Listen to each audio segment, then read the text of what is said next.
Hello everyone, and welcome back to the series on financial mathematics. Today we're going to be discussing two important financial products that you may or may not have already encountered in your own personal life, and that is charge cards and credit cards. Charge cards being a special case of credit cards that is a little bit more common than credit cards, but do exist. So before I actually get into the mathematics associated to these two products, I just want to mention that some charge cards and some credit cards will vary the rules and mathematics behind this, but I will be discussing things from the most general perspective. That is, most credit cards and charge cards usually follow at least these principles. So if you ever do decide to investigate credit cards and charge cards, in particular ones, make sure to read the 572 pages of contract details that they usually provide to you when you actually apply or think about applying to such objects. So what exactly is a charge card? So we're going to be assuming a couple basic things so we can build the math in a more formal manner. We're going to be assuming that we're going to have an original balance of $0. That is, you're not carrying any outstanding balances from previous months. We're going to have what is called an upper charge limit, which I'm going to be abbreviating by L subscript C, and that's going to be greater than 0. So this is going to be an upper limit to the amount of transactions that you can total within a given statement period, which is usually a month. And we're going to assume that those transactions are abbreviated by T1, T2, down to T subscript N1, where N1 corresponds to the number of transactions in that first month. And of course, since we have an upper bound on that upper charge limit, we're going to assume that the sum of all of those transactions from time t is equal to 0 to t is equal to 1, which I will abbreviate as so on, are of course between 0 and LC. Okay, so once you have executed all of these transactions, then we're going to be defining the balance at time t is equal to 1. So for example, we have time t is equal to 0 up to time t is equal to 1. For example, that is length of 1 month, for example. So B1 is obviously going to be equal to the sum from k is equal to 1 to N1 of all transactions that occur in the interval 0 to 1, not inclusive of 0, but inclusive of 0. So let's actually just pretend that as an example, that this actually comes out to $4,500, where our upper charge limit was equal to $10,000. So we could have spent $10,000, but we only spent $4,500. Right?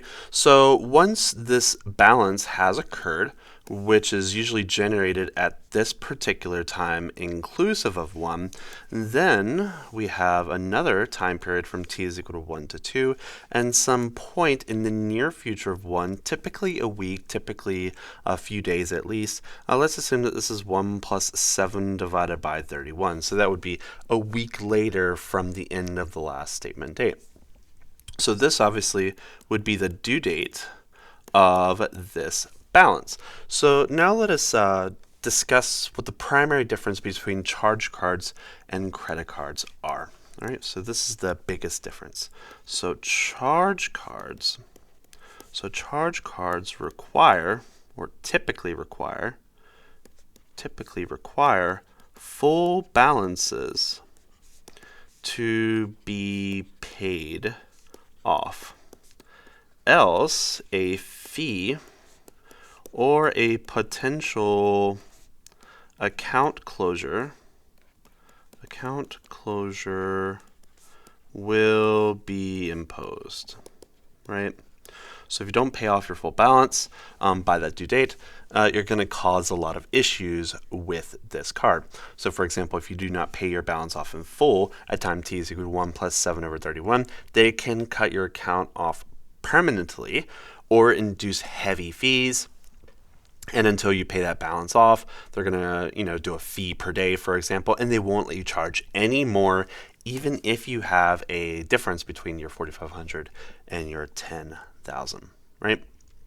So if we look at our timeline once again, so we have a balance of 0 at time t is equal to 0, and then we have time t is equal to 1. We have a balance 1 of 4,500 out of 10,000, and then we have a 1 week due in this particular scenario. So that's 1 week after time t is equal to 1, and this is time t is equal to 2.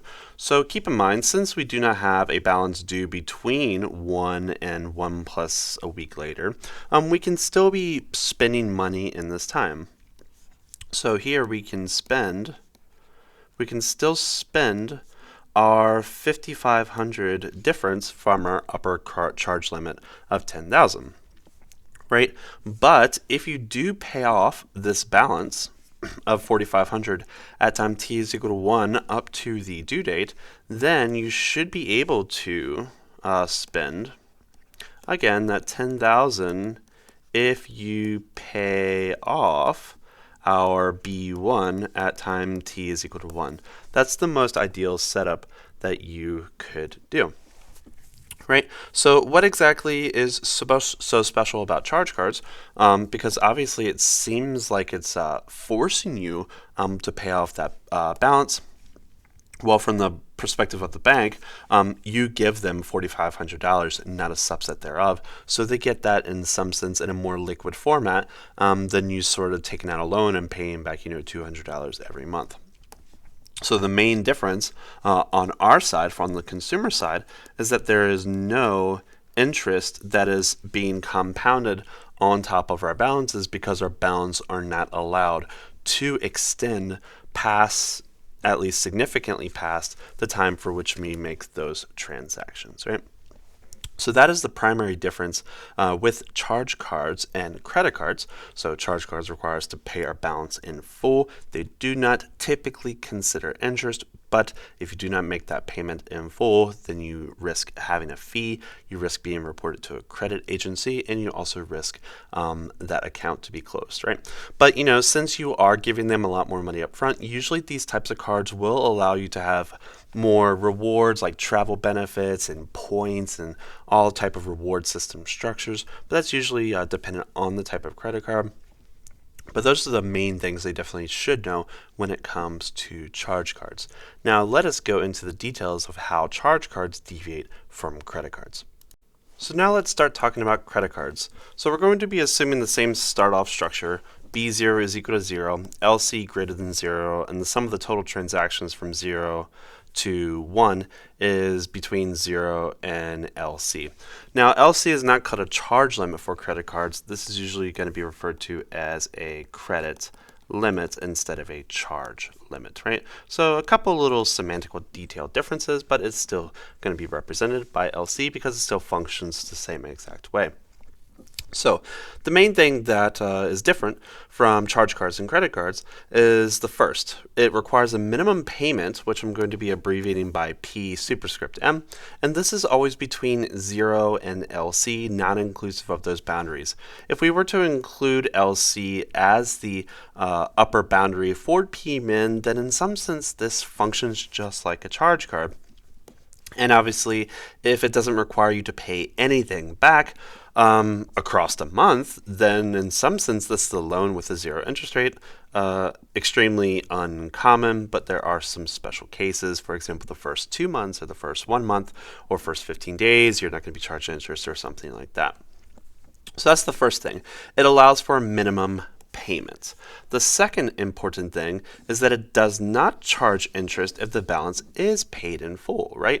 But keep in mind, if you are paying your balance in full, in some sense, you're treating your credit card as a charge card, right? So most of the time, people will not be paying their balance off in full unless they have some substantial advantage over choosing a credit card over a charge card, right? So those are the first two things that we definitely need to keep in mind before proceeding. So let's look at a brief timeline to sort of see what's going to go on here. So let's assume we have from time t is equal to 0, for which we have a balance of 0, and then we have time t is equal to 1, which is going to have a balance of, let's say, b1. Let's pretend that it's going to be greater than 0, and then up to here we have time t is equal to 2 with a potential due date somewhere between 1 and 2. So how much minimum are we going to be due during this phase 1 to 2? Right? Because a minimum payment doesn't really make much sense here from 0 up to 1 because we haven't really paid anything and our statement hasn't been generated yet. So the minimum payment that we're going to be making at time t is equal to 1 most of the time between 1 and 2, is going to be equal to some percentage of that balance B1. So this percentage I'm going to be represented by R min. So that's the minimum percentage rate of that balance B1 for which we need to pay. Now, for most credit cards, this rate, R min, is typically fixed, right? So it's going to be a typically fixed interest rate. So if you ever decide to get a credit card and you do not plan to pay your balances off in full, then this interest rate is definitely one of the things you need to pay close attention to. So the typical interest rate is usually between 0 and 10%. Obviously, it can go more if it really wants to. With the common values, so the common values are, at least from the credit cards I've seen, somewhere between 1% and 3% for minimum payment calculations, right? So if, for example, let's do the same exact example as before. Let's assume that B1 was equal to $4,500, but let's assume that we're in a credit card world now. So what will be the minimum payment due under this particular structure? Well, obviously we need to assume a particular percentage for R min. Let's assume that this is going to be 2.8%. So that means the minimum payment that we need to make between 0 and 1 by that due date between 0 and 1 is just going to be equal to 0.028 times that balance, $4,500. And that's going to come out to $126. So that's going to be our minimum payments.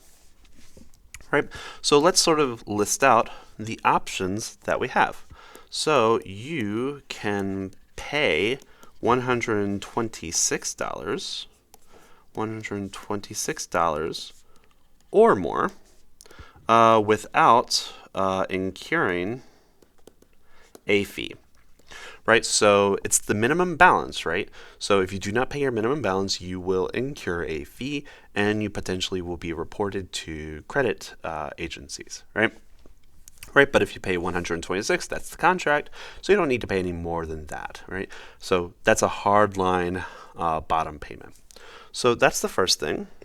The second thing you could do is you can pay all of B1 to avoid incurring interests, right? Because if you only pay $126, then there's going to be a remainder of that $4,500 that will compound interest, right? So these are the two options that you can make. So pay all of it off to avoid having interest, pay less than $126 to have both interest and fees, or pay just $126 to have no fee, but you will incur interest on that outstanding balance. So let's consider this example. Again, our balance or our statement balance from our previous period is $4,500, and we need to pay 2.8% of that as a minimum payment or more. And obviously that generates a $126 minimum payment that we need to pay in order to avoid a fee or any reporting on our end. But if we pay $4,500, we don't have to pay any interest. But let's just assume, for the sake of simplicity, else the math becomes just like a charge card, let's assume that we make our minimum payment, so $126. So once we have that, then what will be our remaining balance from time period 0 to 1? So I'm going to be abbreviating this as B balance from 0 to 1. This is going to be REM, our remaining balance. And this is, of course, going to be at time t is equal to 1 or later. And that will be equal to what? So that's going to be $400 minus $126, and that's going to be equal to $43.74, right? So that's how much money we still owe without penalty. So under the rules of credit cards, this balance will incur interest. It will incur interest. So this is where the next rate is going to come up. So let's assume that we have an APR for purchases in the amount of 18.2%. So there are several different interest rates you could apply here. One is going to be your daily effective interest rate, or I-365, which will be equal to 1 plus APR to the power of 1 over 365 minus 1. So that's our daily effective interest rate, right? But that also is an exponential or geometric growth, and it's actually not very common for credit card insurance models or credit card interest rate models. So this should only be based on your principal quote-unquote balance, which is this 4374. And geometric growth sort of compounds interest on top of interest on top of interest on top of interest, right? So since it should only be based on interest and not interest on top of interest, a simple interest rate is more common. So a simple interest rate only incurs interest on that remaining balance at time t is equal to 1, not on interest generated in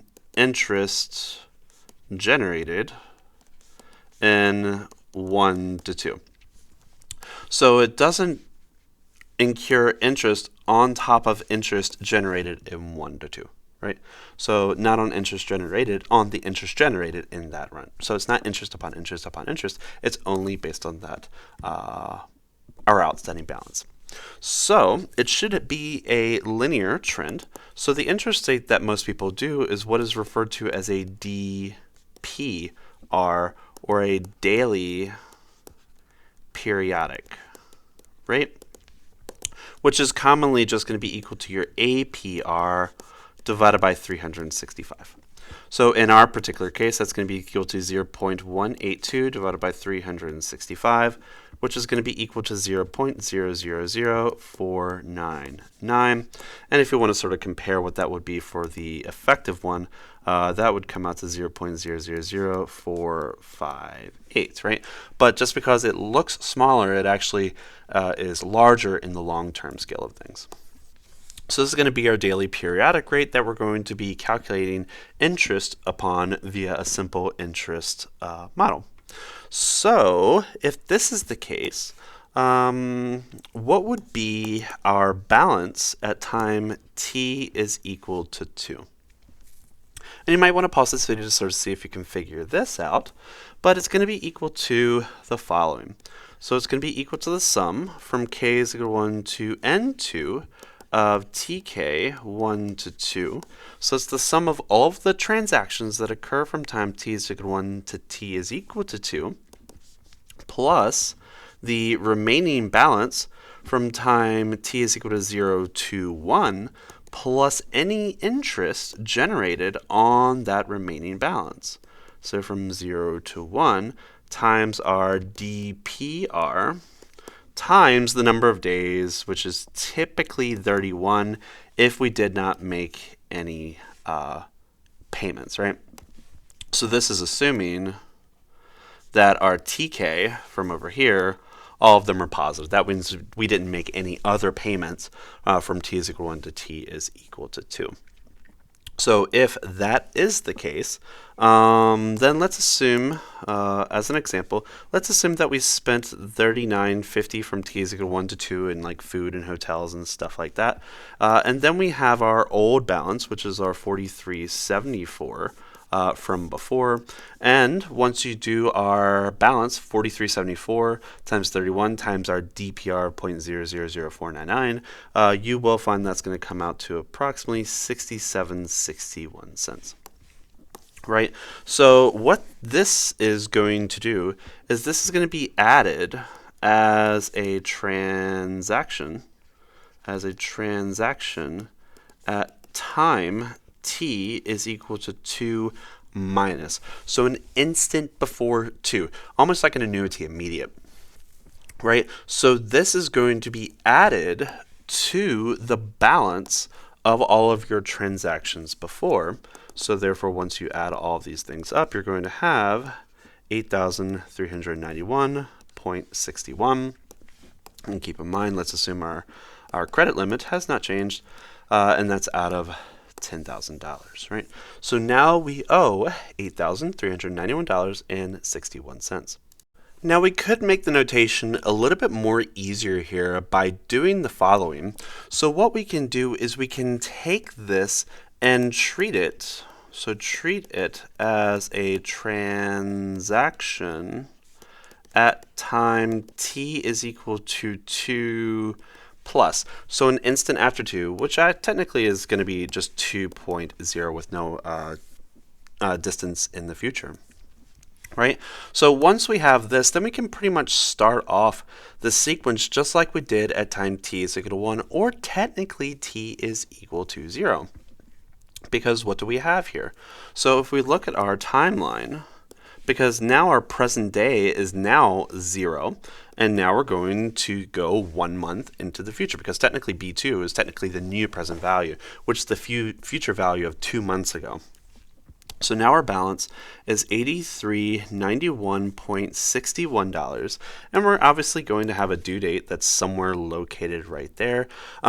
Note that we only can use about, about $1,600 between now and the due date, because our upper limit is $10,000. So what is the minimum payment that we need to make by this due date? So the minimum payment obviously is going to be equal to 0.028, so our 2.8%, times our 8391.61, and that's going to be approximately 234.97. So as long as you make that payment, then all will be okay. So what are we going to do? So we're going to owe $83.91, minimum payment $234. So let's assume that we pay let's pay $5,000 at some time t greater than 2. Actually, let's just do it at time t is equal to 2, so we actually don't even have to worry about the due date, which technically is our new t is equal to 0. Right? So what does that mean? So if we subtract 5,000 from that 83.91, that means the remaining balance from the previous period is going to be equal to $3,391.61. So this is going to be the balance for which interest is going to accumulate on. Right? Now, not only am I going to subtract 5,000 at that particular stage, but let's assume that after 20 days, I'm going to make another payment of $1,000, right? Because maybe I need to use my credit card a little bit more, and maybe I want to free up a little bit of that limit, right? Keep in mind, this does not really help you on the credit side of things, sort of like insurance that compounds monthly with deposits in between the months. So you have to have a really good reason as to why you would want to do this, right? So that means this balance, this $33.91, is going to be compounding interest here. That's going to subtract by 1,000, and then that is going to compound interest under a simple linear interest rate from 20 up to 1, right? Let's assume that there are 31 days in this particular month, so that means this distance is going to be equal to 20, and this distance is going to be equal to 11. Right? So how much interest is going to be applied at time t is equal to 3, or technically t is equal to 1? So this interest payment, so this interest charge, let's call it, is going to be equal to, so that's going to be our $33.91.61 multiplied by our DPR, and then times our 20. But we make a payment of $1,000, so that decreases by 1,000. So we're going to have 2,391 times our DPR times 11, and you can find that's approximately equal to 46.94, right? And this obviously is going to be charged at t is equal to 3 minus, or technically 1 minus, depending on which timeline you're actually referencing. Obviously, if you want to compare, is this really worth it? So if no payments at t is equal to 20, then this is going to be what? So it's going to be 3391.61 times our DPR multiplied by 31, and you can actually find that that will be equal to 5243. Right? 52.43. So if you compare, that's like 47, that's like 52, so that's like $5.50 approximately. So is $5.50 in interest really worth the $1,000 that you dropped at time t is equal to 20? You can think about that. Could you have generated that profit in an interest account faster than that? I'll let you play with those problems and sort of think about that. But pretty much from here on, you can see the process pretty much repeats every single month. You accumulate some transactions. You can make some periods in between if you really want to. At the end of the month, your statement is generated. A minimum payment is generated and required from you. You will usually make between that minimum payment and the upper boundary, which is typically your accumulated charges or your outstanding balance. If you do not make your full balance, you have to pay that minimum percentage. Whatever you don't pay accumulates interest in a simple linear interest rate manner. So those are just some of the basics that you definitely need to understand when it comes to credit cards and also charge cards. I hope you enjoyed this video, and I'll see you in the next one. Take care.